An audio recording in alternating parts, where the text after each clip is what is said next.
Pode sentar, igreja.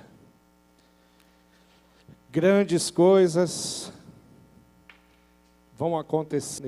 Acredito eu que em torno de 20 anos atrás, o pastor Roberto começou a olhar para um jeito de ser igreja em pequenos grupos. A igreja já tinha alguns movimentos de pequenos grupos com os casais, os grupos do Mickey, e Deus começou a colocar no coração dele, mas isso estava acontecendo no coração do pastor Roberto, aqui no Bacaxeri, mas acontecendo no coração de outras igrejas batistas, poucas, e um movimento que também tinha em outras denominações.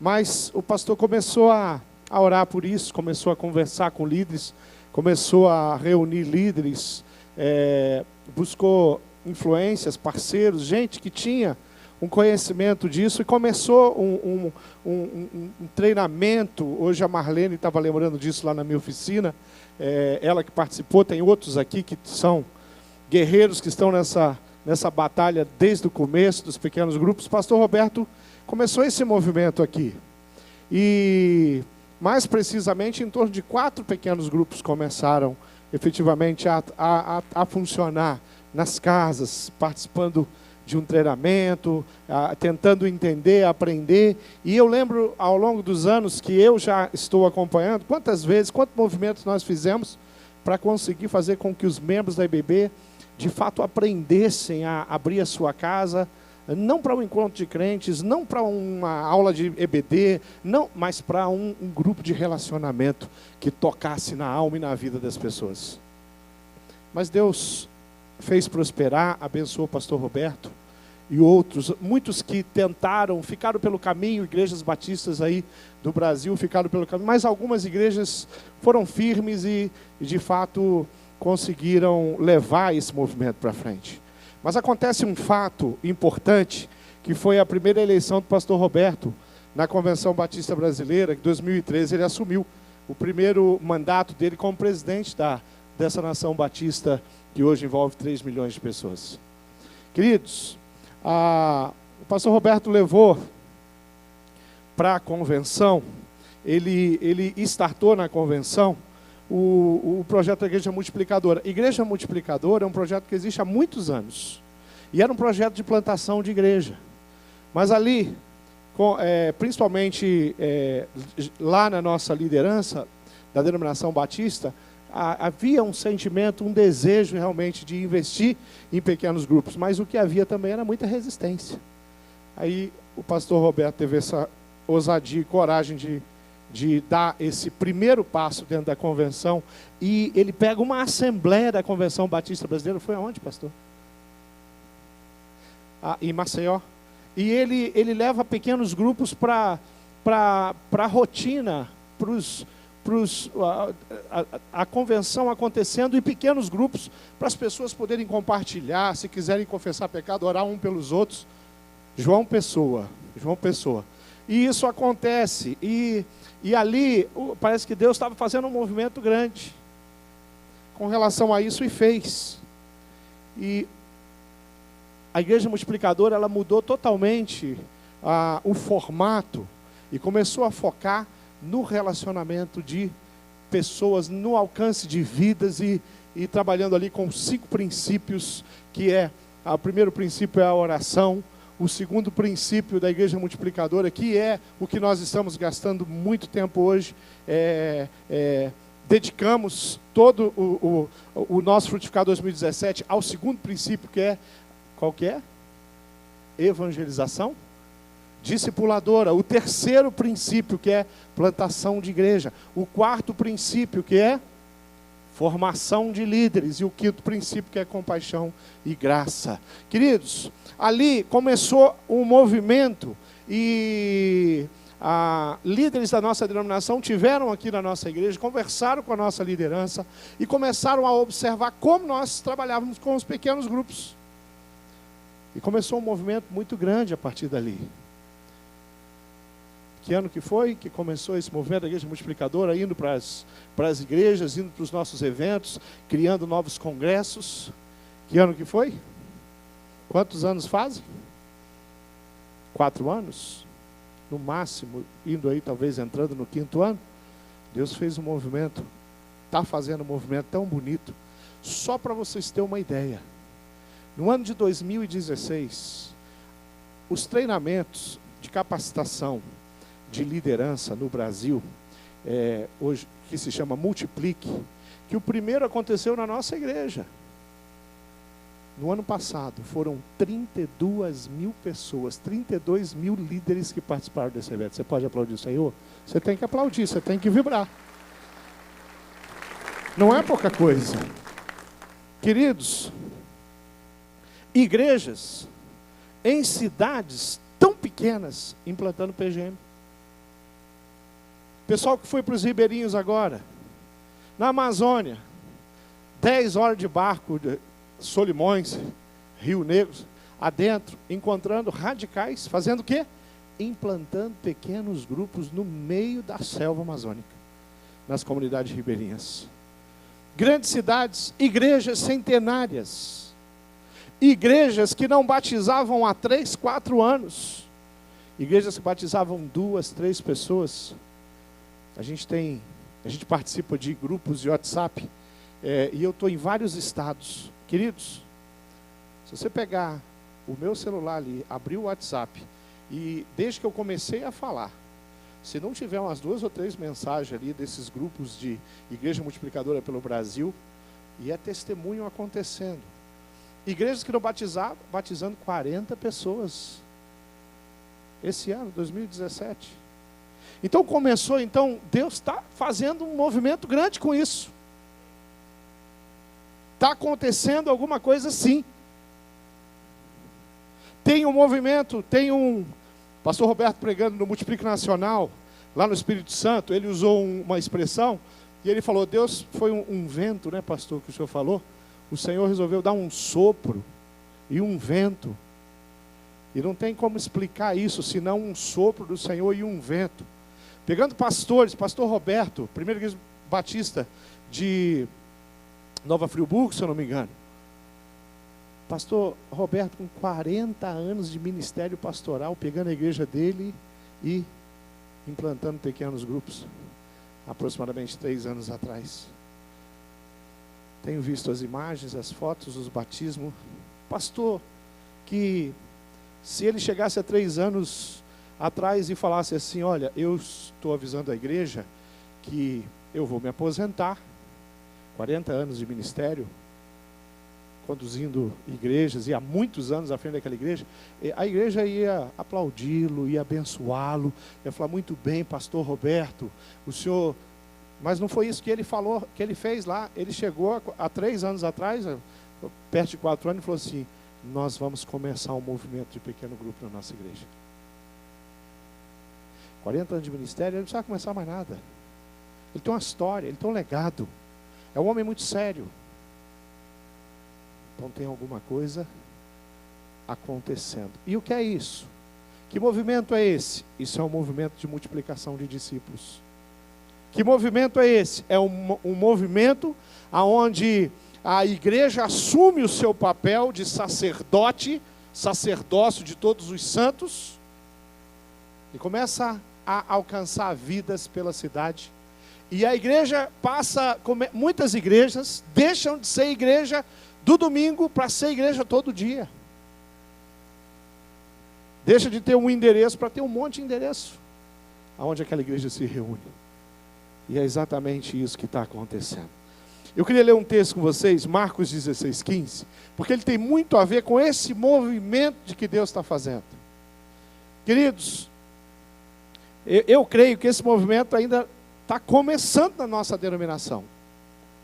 Ainda tem muita igreja que vai entrar. Ainda tem muita água para correr. Deus ainda tem muito por fazer, através de um movimento que a proposta é um retorno à vivência do que a palavra de Deus, do que a Bíblia Sagrada, do que o Novo Testamento, do que o Evangelho, o livro de Atos, as cartas paulinas, nos ensina. Marcos 16:15 diz assim, e disse-lhes, Senhor, vão pelo mundo todo e pregue o Evangelho a todas as pessoas. Quem crê e for batizado será salvo, mas quem não crê será condenado. Estes sinais acompanharão os que crerem. Em meu nome eles expulsarão demônios, falarão novas línguas, pegarão em serpentes, e se beberem algum veneno mortal, não lhe falar mal algum. Imporão as mãos sobre os doentes e esses ficarão curados. Depois de lhes ter falado, o Senhor Jesus foi elevado ao céu e assentou-se à direita de Deus. Então os discípulos saíram e pregaram por toda parte, e o Senhor cooperava com eles, confirmando-lhes a palavra com os sinais que a acompanhavam. Querido, no teu pequeno grupo teve cura? Levanta a mão. Pastor, teve cura no meu pequeno grupo. Levanta a mão, fala: pastor, eu experimentei cura no meu pequeno grupo. No teu pequeno grupo teve um mover de Deus na vida de pessoas, na área financeira. O Senhor faz milagres constantes, Ele ouve as orações. No teu pequeno grupo teve muito mais de 50%, 60% de oração respondidas.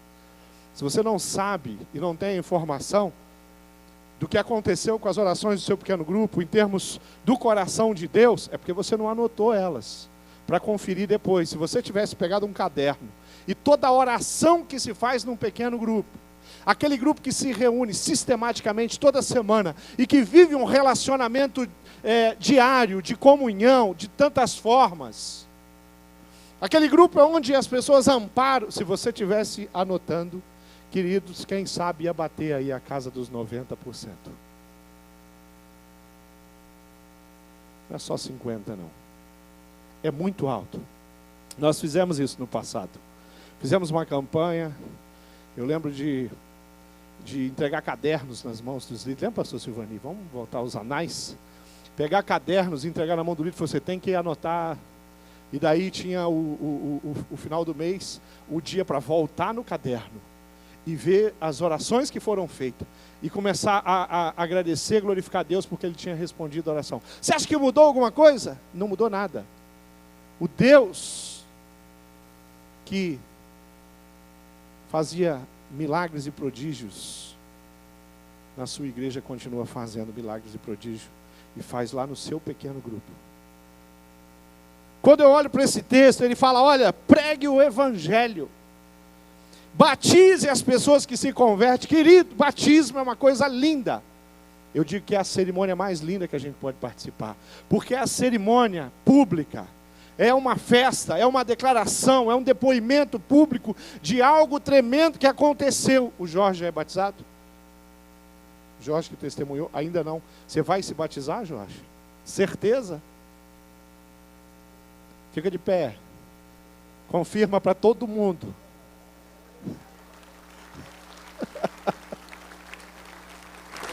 Por que que pode ser tá? A esposa está aqui. Benção. Vai batizar também? Quem mais vai batizar? Tem gente sem batizar aqui, mas... lá atrás, vai batizar também? Ô, Jesus! Queridos, vocês que vão se batizar, o dia que vocês forem para ali, vocês não vão estar se convertendo, porque vocês já se converteram. O Espírito Santo já os convenceu. Ele já fez a obra, Ele colocou o rouco, colocou pessoas ali, e é assim que Ele faz essa obra linda. Ele nos permite isso. Quando você se batiza, sabe o que está acontecendo ali? Você está fazendo uma declaração, é uma festa, é uma cerimônia cristã. E quem convida, quem leva as pessoas ao batistério, são os discípulos de Jesus.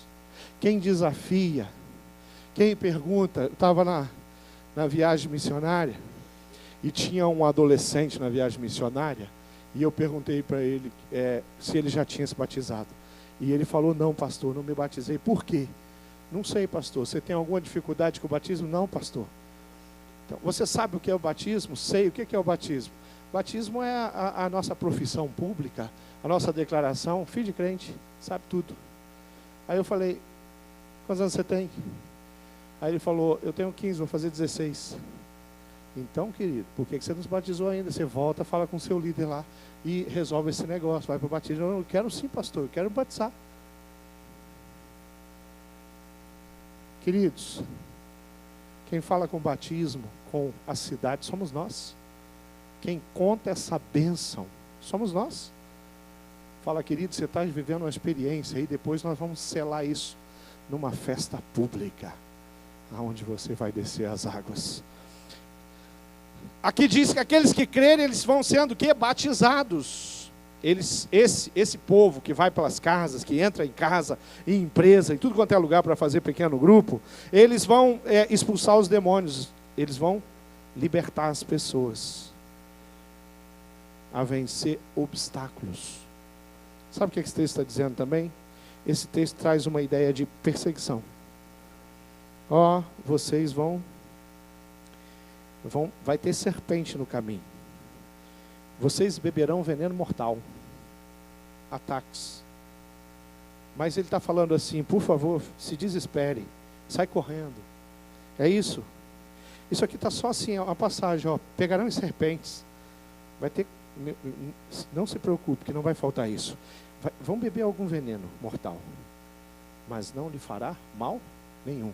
Não vai vencer, porque as portas do inferno não prevalecem contra a igreja do Senhor.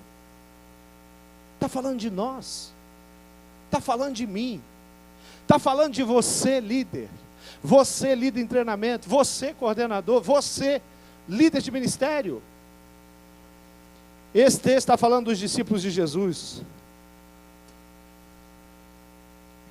Eles vão curar os enfermos e vão fazer essas coisas por toda parte, por tudo quanto é lugar, em tudo quanto é cidade, pelo Brasil todo. Esse movimento que está acontecendo é bom demais, é o movimento da igreja. A igreja do Senhor Jesus, querida, ela não nasceu ontem, ela não tem 20 anos, ela não tem 4 anos, ela tem 2000 anos. E o que nós precisamos fazer hoje é buscar esse sopro que o Espírito Santo pode lançar sobre a nossa vida para participar dessa obra. O que nós precisamos fazer é olhar para um texto desse e falar: Senhor Jesus, aonde eu ponho meu nome? Porque esse texto me interessa. Eu quero ser esse aí. Qual? Esse mesmo. Esse que prega o Evangelho. Esse que leva as pessoas ao batismo. Nós, a igreja, batizamos pessoas. Esse que expulsa os demônios e cura os enfermos. Eu, você. Discípulos do Senhor Jesus espalhados. Uma das coisas que nós precisamos sim fazer é discípulos. Uma coisa que o Senhor nos deu condição de fazer é fazer discípulos. O Senhor deu a possibilidade, Ele entregou o negócio quase pronto. Ele deixou uma cerejinha em cima do bolo para você. O bolo Ele fez, que tem a ver com essa árvore, que tem a ver com o fruto maduro, que tem a ver com pessoas que ele separa no meio da multidão. Eu vejo aquela cena do Apocalipse, do anjo separando pessoas, sabe, pensando as pessoas. Eu vejo a ação do Espírito Santo na cidade do mesmo jeito. Eu não sei quem vai estar aqui amanhã, mas essa pessoa que vai estar aqui amanhã, o Espírito Santo já trabalhou. Eu não sei, Edu, qual vai ser o seu próximo discípulo? Mas o Espírito Santo já sabe, ele já preparou o seu próximo discípulo. Discípulo da Maristela, discípulo do Cláudio. O Espírito Santo já está trabalhando o coração deles, querido.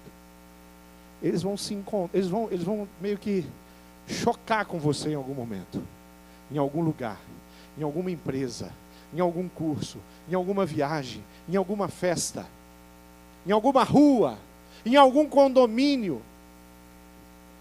E eu só tenho esse privilégio de estar lá e o Senhor me usar. Que coisa fantástica isso. Como é que eu faço isso? O que eu preciso fazer? Qual é o papel que o Senhor deixou para mim? Primeiro, o papel de interceder. Ele falou: olha, você vai interceder. A hora que você bater, você já conhece, sabe o nome. Agora você começa a interceder. Você começa a interceder por quê? Porque a obra que o Espírito Santo começou, ela está em andamento, é um processo.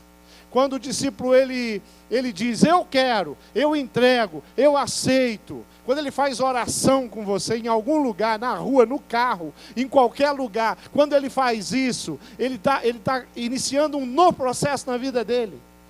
Processo de santificação. Você faz parte disso também. Você vai ajudar, vai orientar, mas você vai interceder. Nós temos um exemplo O nosso exemplo maior sempre em todas as coisas chama Jesus Cristo. E o exemplo de Jesus em João 17, 20, ele fala: minha oração não é apenas por eles, aqueles discípulos que ele já havia aglomerado, ajuntado no ministério dele. Rogo também por aqueles que crerão, aqueles do futuro. Até você está nessa oração. Por meio da mensagem deles, aqueles, para que todos sejam um.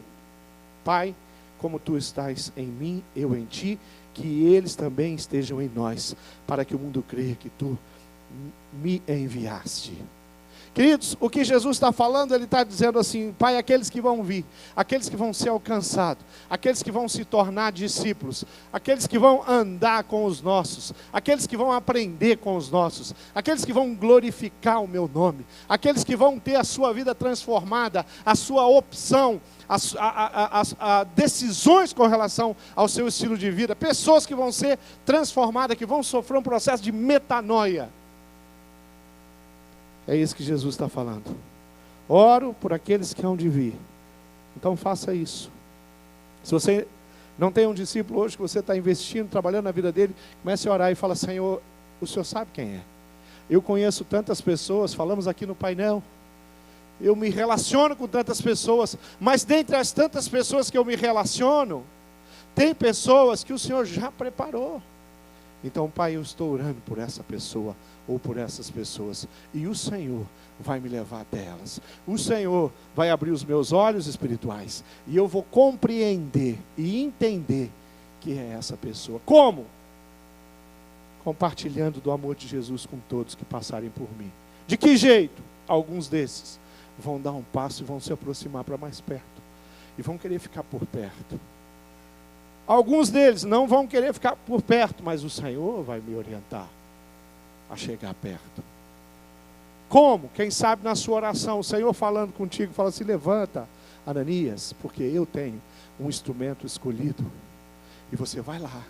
Ele vai ser seu discípulo, Ananias. Você vai lá. Ele teve uma experiência muito tremenda comigo, e nessa experiência ele ficou cego, e você vai lá para abrir os olhos dele. Aí Ananias fala: mas eu, Deus, como é que é o nome dele? O nome dele é Saulo, Ananias. Saulo? Tem certeza, Senhor? Porque o Saulo é muito perigoso. Saulo não é qualquer um não, Senhor. O Saulo é o cara que está matando aí a nossa família. Ele já tirou gente nossa. Ele já levou o Estevão. E, ainda não, aí não levou ainda nesse processo. Ele vai levar o Estevão. Você é profeta, o Ananias, né? É ele mesmo, o Saulo. É esse mesmo. Você vai lá. Sabe qual foi a atitude de Ananias? Levantou e foi. Ele não falou: não, Senhor, se o Senhor quiser me ajuda, o Senhor só me dá outro nome. Esse não. Esse eu não quero ajudar, porque esse é complicado. Esse é muito difícil.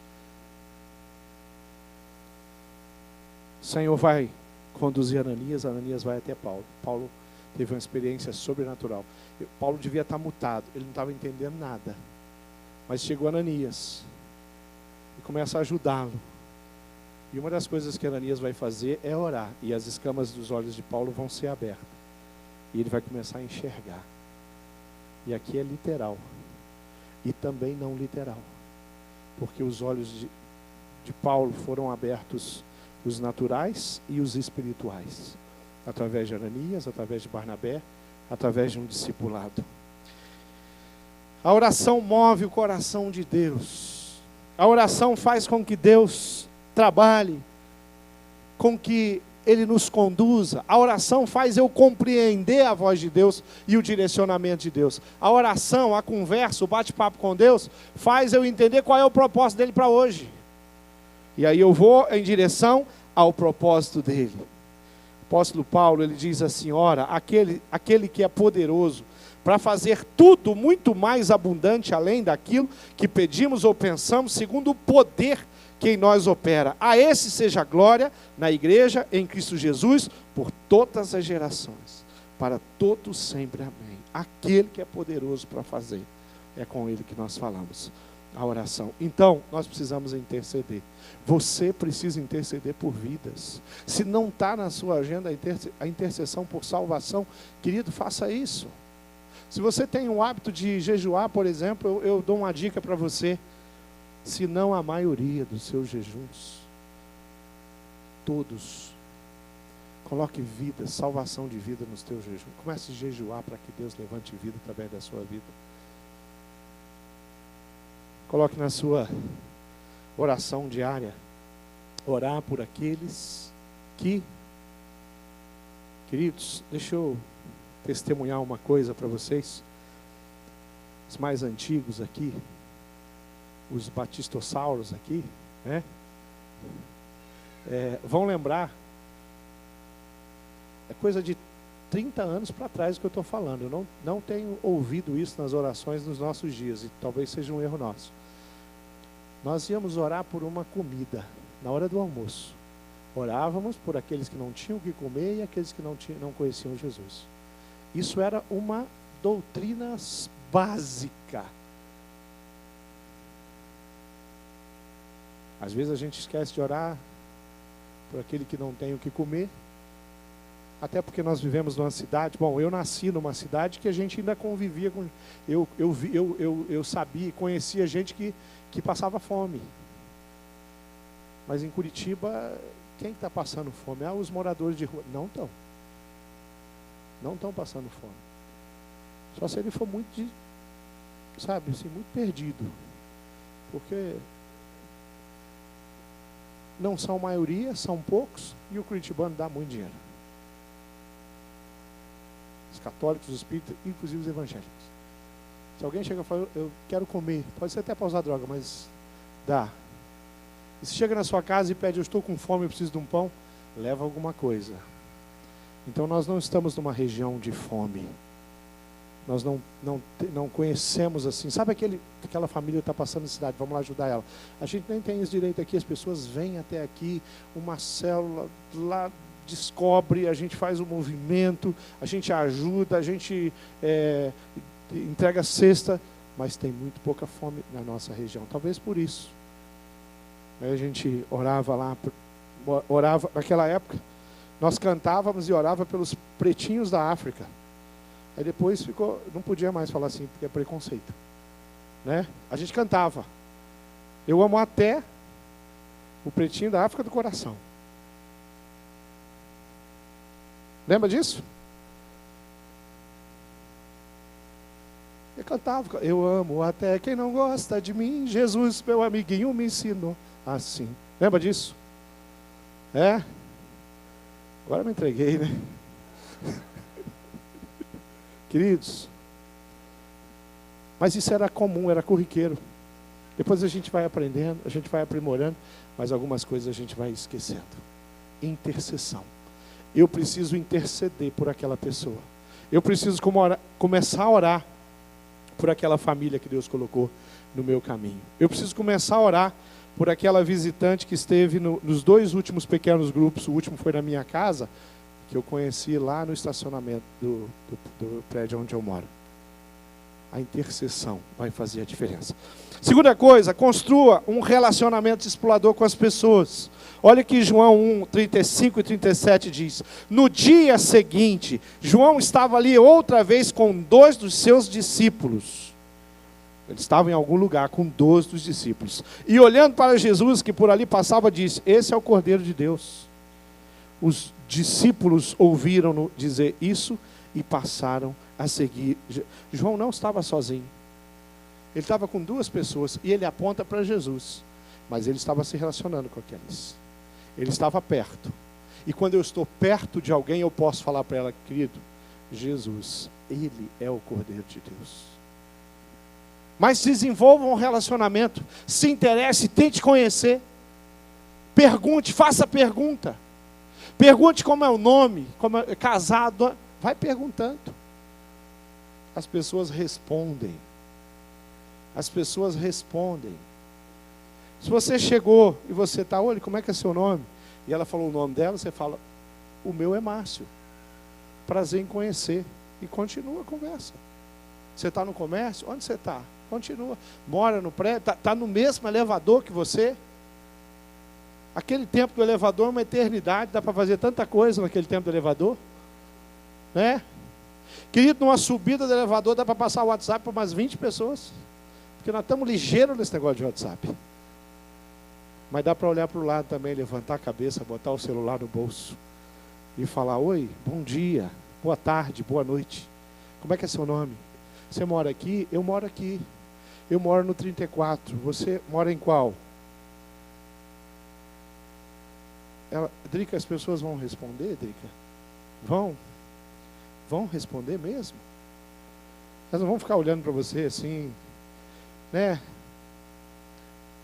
O máximo que vai acontecer é ela achar estranho. Porque ela está acostumada com isso, com alguém perguntar o nome. A gente está acostumado com gente que convive com a gente um tempão e não pergunta o nome, não sabe o nome. Mas quando a gente pergunta o nome, nós estamos desenvolvendo algum relacionamento. Quando eu me interesso pelas dificuldades possíveis de alguém que trabalha na mesa do lado, eu estou desenvolvendo um relacionamento explorador. Quando eu retorno para saber com o colega, falo: querido, ontem você não estava bem, como é que você está hoje? Não, hoje, graças a Deus, eu estou bem. Eu vi ontem que você não estava bem, você tomou um remédio ali para dor de cabeça, ou, né? Quem sabe até foi você que deu. Você falou: em que eu posso ajudar? Olha, eu tenho um Doril. Se tomar Doril, a dor sumiu.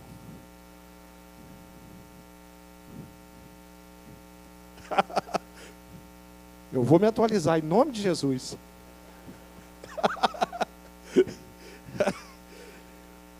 Mas o relacionamento, quando ele é intencional, quando eu falo: eu quero conhecer as pessoas, eu quero chamar as pessoas pelo nome.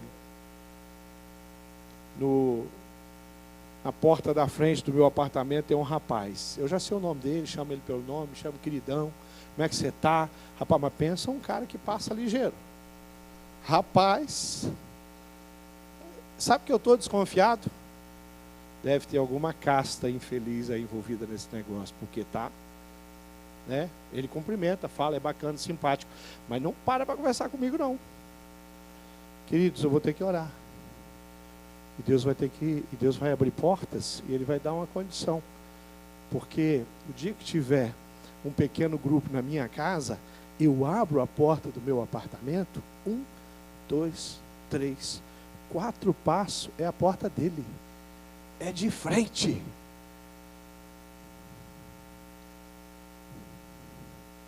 Por que o Senhor foi colocar o cara tão perto de mim? Ele deve ter algum propósito. Não é possível. Agora eu posso ignorar 4 passos. Eu posso não querer saber o nome dele, muito menos ter um relacionamento com ele.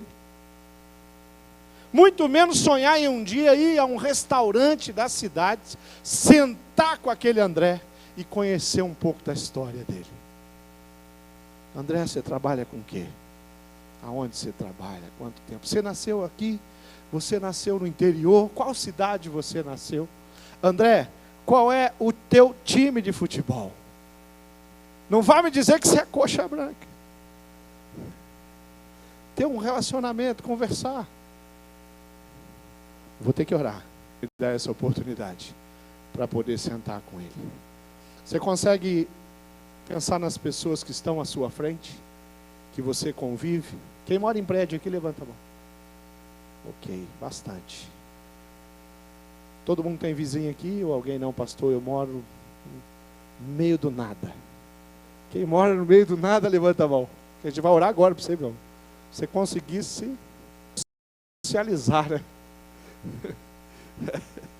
Ai, ai, ai. Queridos, nós precisamos desenvolver esse relacionamento. E esse relacionamento, a sua presença, a sua companhia, tem que gerar crescimento e desenvolvimento na vida das pessoas. Andar comigo, eu vou ter que compartilhar as coisas que eu aprendi, então eu vou gerar crescimento. E sabe o que vai acontecer quando aquela pessoa que nem conhece Jesus ainda, começa a me contar a história dela, a vida dela? Eu também vou crescer. E nós vamos longe juntos. E daqui um dia nós estamos servindo o Senhor juntos. E daqui um dia o pequeno grupo é na casa dessa pessoa. E mais um pouquinho, o pequeno grupo é liderado por essa pessoa. E mais um pouquinho, pessoas da família daquela pessoa vão se chegando a Cristo.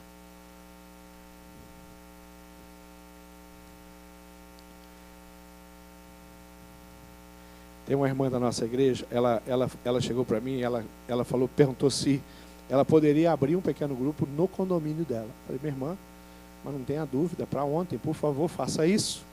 Aí ela falou assim, pastor, eu estou pensando, porque no condomínio é mais fácil, porque as pessoas moram ali, pensa assim, começa da hora do pequeno grupo, as pessoas saem ali do seu apartamento, vem, hoje é no meu, amanhã, então fica muito mais fácil. Eu falei, isso mesmo, é desse jeito, só não fica no condomínio.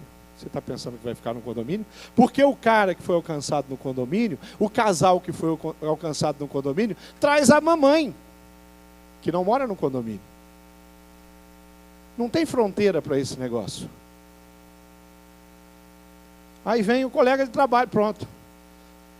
Primeira semana do condomínio, segunda semana, condomínio, terceira semana do condomínio mais a mamãe, que mora no outro bairro. Quarta semana, pessoal do condomínio, mais mamãe, mais o colega de trabalho, que também veio, que também não mora do outro lado da cidade. Os relacionamentos, eles vão interligando as pessoas e elas vão chegando. Você alcançou aquele vizinho, você alcançou o colega de trabalho, o colega de trabalho traz a família dele. E quantos irmãos da nossa igreja já discipularam uma família inteira? Quem aqui já discipulou uma família inteira? O pai, a mãe, o Espírito Santo, todo mundo. Levanta a mão. Aí, ó. Você discipulou o colega de trabalho, aí trouxe a esposa. Aí vocês discipularam ele e a esposa. Aí eles trouxeram o filho. Aí você aproveitou e já fez sementes com o filho também. E aí ele traz o irmão dele, que também traz a esposa. E aí vai, não para. Não é assim, Gláucia? Desse jeito, não.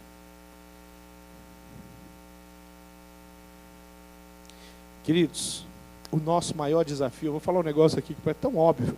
Assim, esse terceiro ponto aqui, eu pensei, falei, acho que eu não vou botar esse terceiro ponto, não. Esse terceiro ponto é ridículo. Ele não deve estar aqui no sermão. Mas eu falei, não, eu tenho que colocar, porque vai que tem ainda na minha igreja gente que não faz isso aqui. Convidar pessoas para participar do seu PGM. Convite. Fui até o livro do Dave Earley, né? 8 hábitos. E peguei algumas coisas ali. E ele vai falar lá no livro dele, se o seu grupo não tem convidados, ele não vai crescer. Se o seu pequeno grupo não tem convidados, não vai crescer. Se você não se aproxima das pessoas e convida essas pessoas para participar da sua vida, de alguma forma você não vai fazer discípulo. Então eu preciso convidar. Eu preciso arriscar. O não eu já tenho. Agora só falta o sim. O Dave Earley vai colocar 4, ele vai chamar de leis do visitante. Aí ele vai falar, primeira lei, os visitantes, eles não caem do céu. Não caem do céu. Não é anjo que traz o visitante. Não vem voando. Os visitantes estão aí pela cidade. Eles estão aí por onde você anda. A segunda lei que ele vai falar, a presença de visitante não é uma questão mística. Destino, revelação, que ele fala assim, foi Deus que me... Foi, sim, sim. Mas ela tem uma contrapartida. Não é místico. Nada é por acaso, tem um Espírito Santo nessa relação, fazendo um trabalho. Mas não é uma coisa assim, não, isso é destino. Não, não é destino. É trabalho, é obra dos crentes. É os servos do Senhor Jesus. Então a segunda lei é essa. A terceira lei, raramente o Espírito Santo vai impelir alguém sobrenaturalmente para participar de um PGM sem essa pessoa ser convidada. Ele está dizendo que é raramente. Isso é possível. O Espírito Santo pode fazer sim mas isso é raramente o Espírito Santo vai fazer, vai usar um outro recurso que não seja, adivinha quem? Você.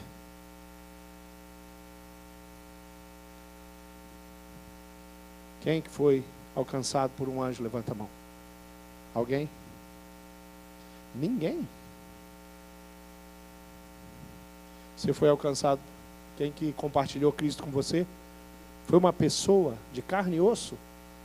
Isso, do jeito que nós vamos fazer. Então, Ele não vai impelir sobrenaturalmente as pessoas a trazer até você, não. Ele vai impelir no seu coração, e vai usar você, e você vai convidar, e Ele já convenceu. E essa pessoa impelida pelo Espírito diz: aceito. Eu vou à sua casa. Eu vou a esse lugar que você está me convidando. Eu vou na casa do Jacques e da Tati. Eu não sei quem é, mas você está me convidando. Deve ser bom. Vou lá. Vou na casa ali. Quarta lei. A visita de pessoas a seu PGMs está diretamente relacionada ao convite que você faz a elas. E elas aceitam. E elas vão. Então, além da oração, além de me aproximar e desenvolver algum tipo de relacionamento, eu preciso chamá-la, convidá-la, buscá-la com o meu carro, levá-la até aquele lugar tão especial, onde eu encontro com pessoas tão especiais. A vizinha do estacionamento, eu falei para ela de um grupo muito especial, um grupo que se reúne para orar. Você acredita em Deus? Nós nos reunimos para falar com Deus. E ela falou: vou sim, aceito. E não é que foi? Por que será que ela foi? Porque eu convidei, senão não tinha ido. Se eu simplesmente falasse de Deus para ela e falasse: tenha um bom dia e vou embora, ela não ia. Eu precisei convidar, precisei dar o endereço. O pior que pode acontecer quando eu estou olhando e estou interessado em abençoar alguém é essa pessoa não vir, não participar comigo, não estar perto de mim. O melhor que pode acontecer é elas aparecerem. Elas surgem lá. Se ninguém convidar, diz o Dave, ninguém virá. Se uma pessoa for convidada, terá o benefício da escolha. De poder fazer uma escolha. Sim ou não. Mas até isso já é um benefício. Até isso já é uma graça. A oportunidade de dizer sim, para ir até onde você tem ido e ser abençoado da maneira como você tem sido abençoado. O que nós não podemos fazer é convidar as pessoas para ir até o nosso pequeno grupo e quando elas chegam, nós não a valorizarmos, não nos interessarmos em cuidar dela, em ensinar, em discipular, em os primeiros passos na vida cristã dela, está ali para orientá-la, mostrar, ensinar coisas simples. Como, por exemplo, quem é Jesus? Quem é o Espírito Santo? Como nos relacionamos? O que é a oração e como eu faço a minha oração? A palavra de Deus, a Bíblia Sagrada. Há muitos anos atrás, uma coisa interessante, nós estávamos numa aula, seminaristas numa aula, e pastor Ari foi pastor da igreja, fundador inclusive, da Igreja Batista do Morumbi, estava dando aula, era nosso professor de evangelismo. E aí nós estávamos ali com o pastor Ari, e o pastor Ari compartilhando com aquele grupo de alunos seminaristas, como ele evangelizou o Pelé, e falou do amor de Jesus para o Pelé. E ele falou de outros nomes conhecidos na época, o presidente do Bradesco, e ele explicando como ele evangelizou o presidente, naquela época atual, o presidente do Bradesco. O pastor Ari era um cara que tinha um dom de evangelismo muito acentuado, estava no Morumbi, muito próximo de muita gente assim, e os alunos ali, né, aqueles, maioria bem jovens, e as pessoas fazendo pergunta para ele. Aí um aluno falou para ele assim: pastor, quando o senhor evangelizou o Pelé? Como é que foi? Ele falou: eu fiz um convite, ele foi à minha casa, e eu sentei com ele. Aí o outro aluno falou: pastor, o que você fez? O que você falou para o Pelé, quando você estava evangelizando o Pelé? Aí ele falou assim: eu falei com ele da palavra de Deus. Aí pastor Ari pegou a Bíblia dele e falou para ele, eu comecei a explicar para o Pelé, que a Bíblia tem 2 mandamentos, 2 testamentos, o Novo e o Antigo. E que a Bíblia, ela foi escrita por aproximadamente 40 autores, inspirados por Deus. Mas que toda a palavra desse livro vem do Espírito Santo de Deus. Os alunos estavam assim parados, falando assim, mas só isso? Como assim? Eu vou me encontrar com o Pelé, eu vou ensinar para ele que a Bíblia tem 2 mandamentos, o Antigo e o Novo?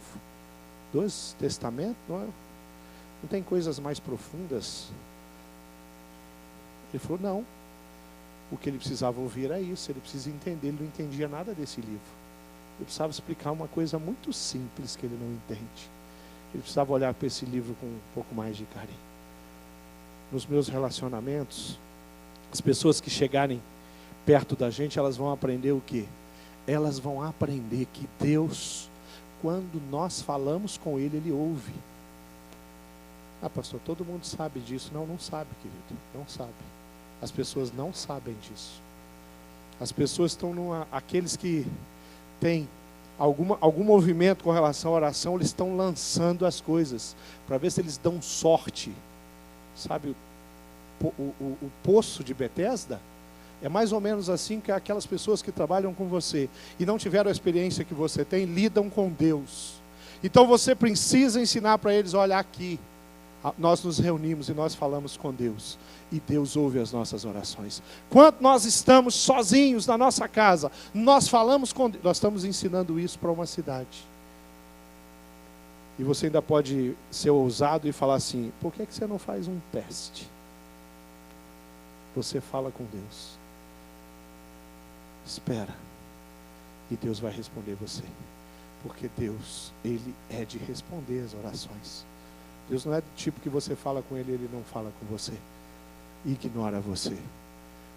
E as pessoas que nunca tiveram uma experiência com Deus, elas vão ser tocadas por Deus de uma forma sobrenatural. Você está querendo falar do que, querido? Nos seus relacionamentos? Você está querendo explicar o quê? Você está querendo discutir o quê? Se ele é ateu, você quer discutir ateísmo, você vai discutir ateísmo com ateu? Fala de Jesus para ele. Quando ele tiver uma pergunta, tenta responder.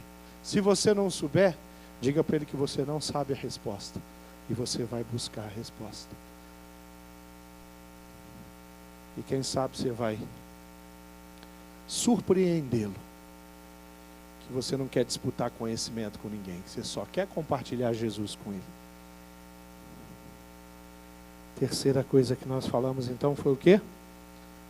Convide as pessoas para perto de você, para o seu pequeno grupo, para ir na sua casa, para ir na casa desse teu irmão aí. Leve elas, deixa ela conhecer aquele povo ali, e eles vão ser tremendamente abençoados.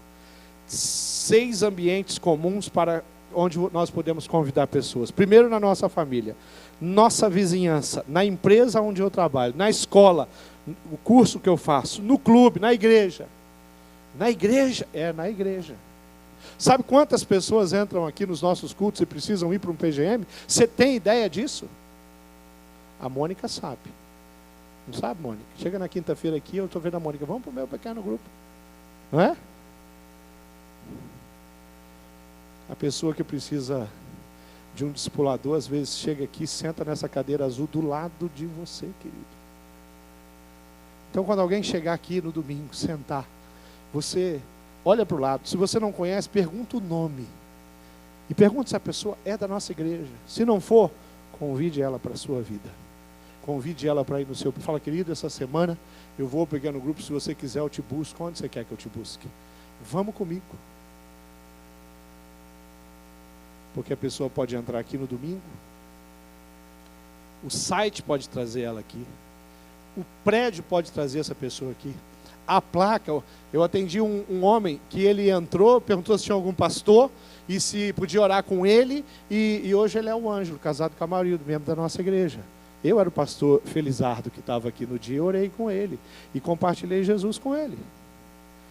E uma irmã falou para mim que ela passava aqui, não crente, e ela falou, pastor, eu precisava vir aqui conhecer essa igreja, porque essa igreja eu passava, ela piscava para mim. Eu falei, como é que é isso? Explica para mim. Pastor, todos os dias eu passo aqui, eu moro em Colombo, e eu vou trabalhar, eu passo aqui na BR, e eu olhava para essa igreja como se ela piscasse para mim.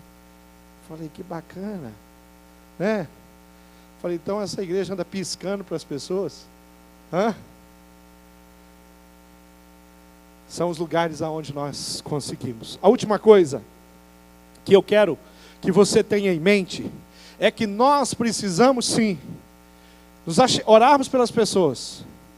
Precisamos de todo o nosso coração nos envolvermos com elas.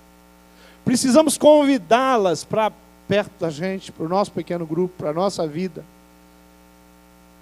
E nós precisamos capacitá-las a ser discípulos que fazem discípulos, que fazem discípulos, que fazem discípulos. Eu preciso treinar as pessoas. Eu preciso ensinar. Ninguém nasce pronto. Ninguém nasce pronto.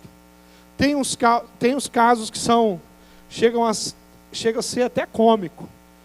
Eu lembro que um dia no discipulado com o Eduardo Arantes, eu falei para o Eduardo que ele tinha que fazer discípulo. Eu falei, Eduardo, você precisa fazer discípulo, é isso. Nós estávamos fazendo aquela lição da testemunha. E aí o Eduardo, ele é todo argumentativo, tem sempre um argumento, né, Eduardo? Confessa aí o seu pecado. E aí ele falou assim, pastor, como é que eu vou fazer para discipular? Pastor, eu conheço tão pouco. Eu falei, rapaz, é o que você conhece, Eduardo. Aquilo que você conhece, você vai compartilhar. Meu irmão, você vai e tudo que você está aprendendo, você ensina. Se você não souber a resposta, alguma coisa, você me liga. Se eu não souber, eu falo com o pastor Roberto. E se na época o Avelino era vivo, se o pastor Roberto souber, ele vai falar com o pastor Avelino. E o Avelino vai falar com Deus, não sei, alguém vai responder.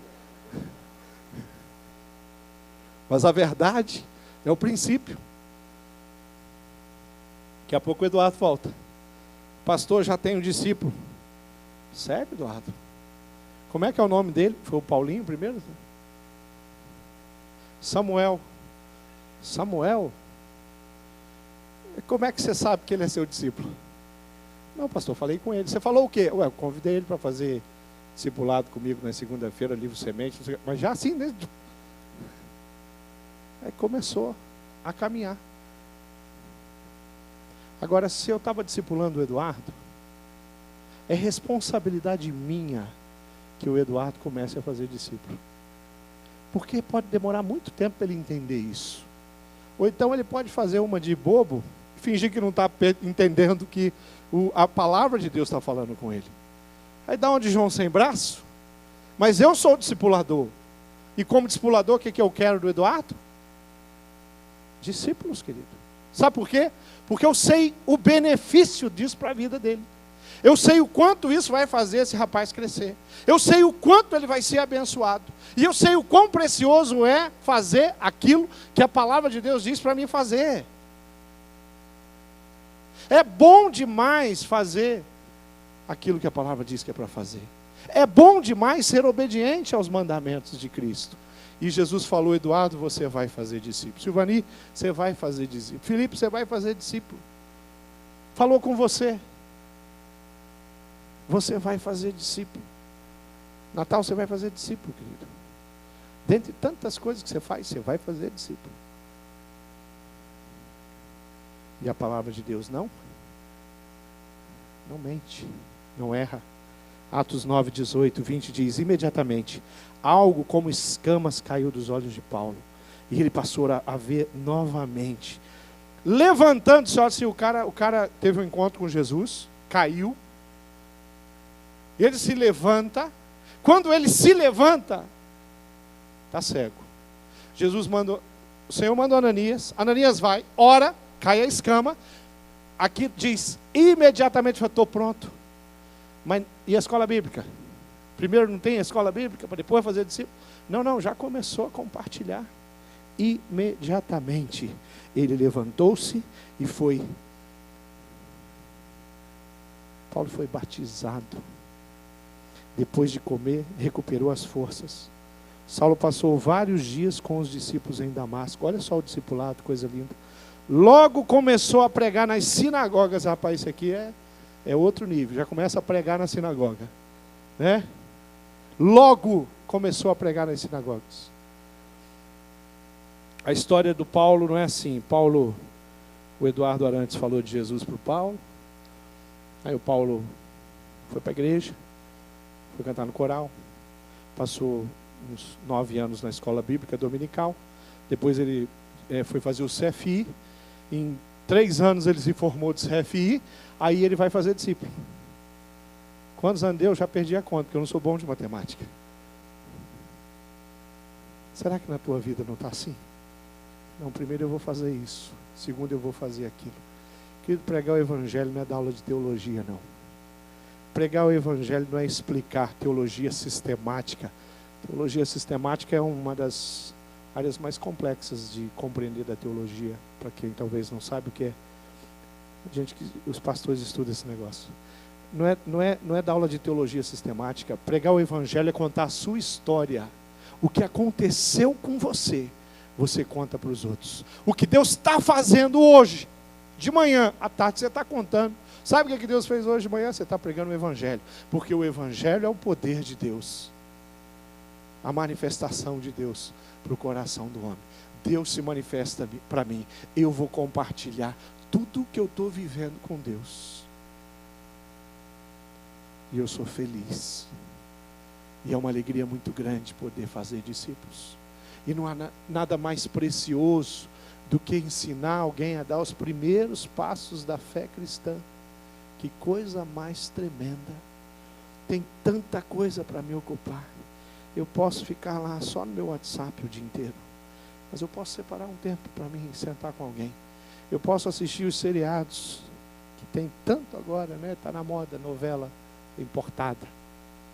E aí, eu vou ficar lá, eu vou assistir um depois do outro. Mas eu também posso separar um tempo da minha agenda semanal para fazer discípulos. Seu dia tem 24 horas. Sua semana tem 7 dias. Seu dia tem 24 horas. Cada dia tem 186 horas. Como você usa as 186 horas, eu não sei, mas você sabe. Você é testemunha disso. Você sabe como você está aplicando. 186 horas por semana. Bem ajeitadinhas. Quantos discípulos dá para pôr? 2. Fantástico. Não, pastor, 2 é muito. 1. João é que estava com 2 lá, mas João era apóstolo. Eu vou no 1. Um discípulo. Uma pessoa. Eu vou investir na vida dela. Como? Começando a ir até a mesa dela. Começando a ir dizer para ela que eu estou orando pela vida dela. O pastor Roberto falou disso hoje com a mangueira. Começando a me preocupar e me interessar por ela, pelo coração dela. E ela vai começar a crescer, ela vai começar a se interessar, ela vai começar a ficar curiosa, ela vai começar a me observar. E ela não vai tirar os olhos de mim, não, ela vai ficar olhando. E a palavra de Deus diz, Paulo falou assim para a igreja, para tantos, ele falou, sejam meus imitadores, do jeito que eu estou fazendo, você faz. Se você fizer do jeito que eu estou fazendo, você vai se dar bem. Sabe por quê? Porque eu estou perseguindo a cruz. Eu estou perseguindo Jesus. Eu estou de olho em Jesus. Eu quero viver, eu conheço Jesus. Eu tenho conhecido Ele cada vez mais na palavra dEle. Eu tenho intimidade, muitas horas de relacionamento com Ele. E tudo que eu aprendi com Ele, eu estou vivendo. Então, se você me observar, você está fazendo uma coisa boa. Daqui a pouco ela vai passar por cima de mim. E ela vai conseguir chegar em Jesus. E ela vai ficar do meu lado agora, como um irmão meu, um discípulo. Nós vamos nos relacionar. Mas agora, eu estou aprendendo com ela também. Agora ela está ministrando a minha vida também. Agora ela está crescendo. Se tornou tão grande. Queria fechar, antes de orar com vocês, desafiar vocês. Porque às vezes você tem que ser ousado. Às vezes você precisa ir para um cantinho. Você precisa se ajoelhar. E falou, Senhor, por favor, usa a minha vida. Eu quero contar uma história que eu já contei aqui, acho que já contei, porque às vezes eu me confundo, porque é tanta coisa que a gente fala, tantos lugares, às vezes eu me perco, né?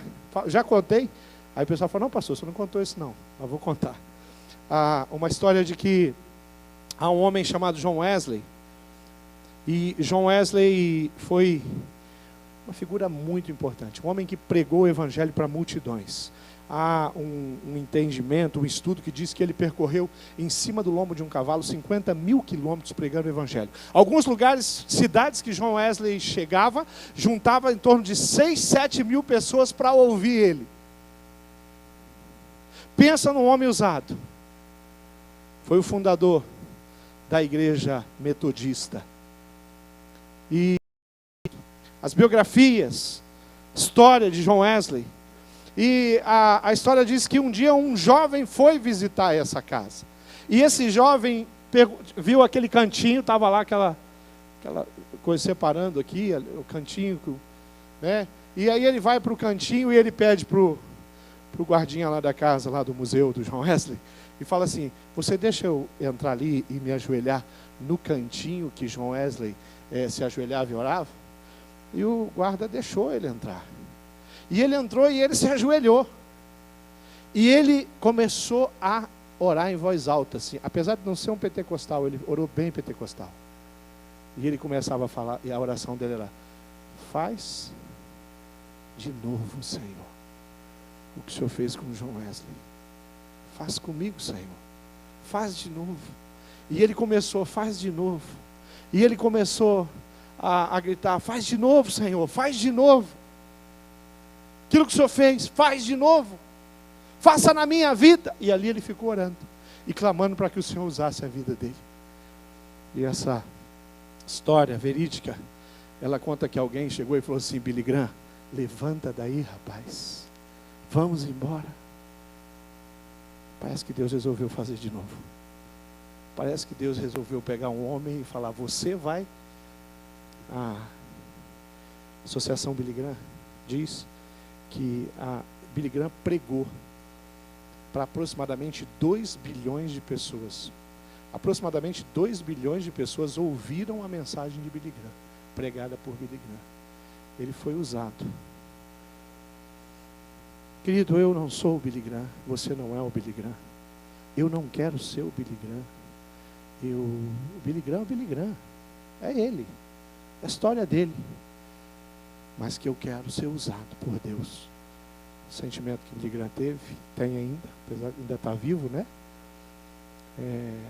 Eu tenho certeza de uma coisa: a paixão que aquele homem teve por alma, tanto John Wesley como Billy Graham, como o apóstolo Paulo, é a paixão que está faltando no nosso coração, no coração da igreja. É o interesse de ver as pessoas se dobrando a Cristo e tendo a sua vida transformada. É a vontade de ver aquela família que eu não conheço profundamente, mas acompanho. É o desejo profundo que aquele casal que mora ali, quem sabe no andar de volta, de baixo, que é meio estranho, costumam discutir. Eu tenho o desejo no meu coração de que aquele casal seja alcançado por Jesus e que o relacionamento deles mude como casal. Porque eu sei que se Jesus entrar na vida daquele casal, as coisas podem mudar. Só isso. É ter essa vontade de olhar para a mesa do lado do escritório onde eu trabalho e falar assim: eu quero que esse meu colega prove do amor de Deus. Então eu preciso colocar o meu coração diante de Deus e falar: Senhor, faça alguma coisa com o meu coração. Mova o meu coração. Não me deixe, por favor, ser indiferente com os perdidos. Coloca paixão. Faz eu me interessar. Eu quero orar por vidas. Eu quero me aproximar e me relacionar com pessoas que precisam conhecer o Senhor. Eu quero convidar essas pessoas para minha casa, para minha vida, para o meu pequeno grupo. Eu quero que essas pessoas conheçam o Deus que eu conheci e que elas comecem a levar o teu nome adiante. Sabe por quê? Porque o Senhor merece que elas falem do Senhor. Tudo que o Senhor é, tudo que o Senhor faz. Vamos ficar de pé, vamos orar. Queridos, você é um líder de ministério, você é um líder de pequeno grupo. O Senhor Jesus entrou na sua história, quem sabe faz 40 anos, 20 anos, 5 anos, 2 anos, 6 meses, não sei. Eu quero perguntar para você se você tem vivido a palavra de Deus na sua vida. E quero te dar um desafio. O desafio é simples. Você vem aqui, dobra o joelho e você vai pedir uma coisa para o Senhor. Fala: Senhor, usa a minha vida para que pessoas sejam restauradas. Me ajude para que eu possa cumprir os seus mandamentos. Vem para cá. Ajoelha aqui. Nós vamos orar. Nós vamos nos colocar. Quem sabe vindo aqui você vai estar dizendo assim: Pai, eu quero ser usado. Quem sabe vindo aqui você vai estar dizendo: Pai, eu me arrependo de estar tão indiferente com as pessoas e eu quero mudar isso. Quem sabe vindo aqui você vai estar pedindo perdão a Deus pela maneira como você tem sido indiferente com as pessoas. Quem sabe vindo aqui você só vai estar renovando e falando: Pai, usa a minha vida. Pai, eu quero mais discípulos. Eu quero tocar mais corações. Eu quero falar com mais pessoas. Eu quero experimentar mais da tua unção. Eu quero ouvir mais a tua voz. Eu quero administrar melhor a minha agenda. 186 horas por semana que eu tenho, Pai. Eu quero usar de uma maneira que o Senhor seja de fato aquele que conduz a minha vida. Tudo que eu quero é que o Senhor seja honrado e glorificado. Jesus Ele é tremendo demais. Ele merece o meu esforço. Ele merece que eu compartilhe, discipule, para que mais mãos se levantem em adoração, porque Ele merece ser adorado. Mais famílias rendidas aos pés da cruz, porque Jesus merece. Um número muito maior de gente hoje reconhecendo Ele, servindo a Ele, seguindo a Ele. Porque dessa maneira muito mais pessoas vão ser tocadas pelo Espírito Santo de Deus, vão ser conduzidas até a presença de Deus. Tudo que nós queremos é mais do amor de Deus. Vamos orar. Pai amado, eu sei que muitas vezes nós nos enrolamos com a nossa agenda. Eu sei que nós somos pecadores e que o nosso coração, às vezes, ele é totalmente seduzido pelas propostas que nós temos na vida, pela nossa carreira profissional. E Deus, o Senhor tem abençoado esse povo aqui. O Senhor tem levado os membros da IBB a tantos lugares. O Senhor tem dado oportunidades profissionais das mais variadas. O Senhor tem colocado título na mão dos meus irmãos e eu te louvo demais por isso. Mas eu peço que o Senhor não permita nenhum da nossa família viver, Deus, e colocar o seu coração nos títulos, no crescimento, na carreira, nos filhos, na esposa, no cônjuge. Eu peço que o Senhor não permita que o nosso coração se desvie nem para a direita e nem para a esquerda. Que haja um só propósito, de viver em plena unidade contigo, num só espírito, uma só palavra. Nos dê condição de olhar para a cidade e chorar por ela, como Jesus fez por Jerusalém. Nos dê a oportunidade, o privilégio, Deus, e a disciplina de todos os dias orar por aqueles que hão de vir, aqueles que o Espírito está trabalhando, os frutos maduros espalhados pela cidade. Nos dê condição de abrir mais portas e nos instalarmos como igreja, Pai. Mais um pequeno grupo multiplicando o amor de Deus. Mais um pequeno grupo numa escola. Mais um pequeno grupo numa empresa. Mais um condomínio onde nós nos reunimos. Mais uma rua da cidade. Mais um bairro, mais uma cidade. Pai, tudo que nós queremos é que o Senhor venha sobre o nosso coração e derrame nele a paixão que nos move, que nos faz levantar de manhã, falar contigo, nos entregarmos e em alto e bom tom declararmos: Pai, esse dia vai ser usado para a honra e glória tua. Jesus, eu te louvo pelo privilégio que eu tenho de ter alguns discípulos, mas eu peço perdão porque talvez o Senhor tinha um número diferente do que eu tenho. Quem sabe o Senhor tinha mais vidas, mais famílias, na qual o Senhor esperou que eu tivesse ido. Quem sabe o Senhor teve que levantar outros servos. Eu não quero ser negligente com a tua palavra, e eu não quero ser negligente com o chamado que o Senhor tem para a minha vida, e eu não quero deixar de colher os frutos que o Senhor quer que eu colha. Eu quero servir e trabalhar e pregar o Evangelho e compartilhar da minha fé, da minha história. E eu quero que muitas pessoas Provem do amor de Deus. O amor que eu provei, que meus irmãos provaram. Nós nos entregamos nas suas mãos e nos declaramos filhos teus, servos teus, aqueles que fazem a tua vontade.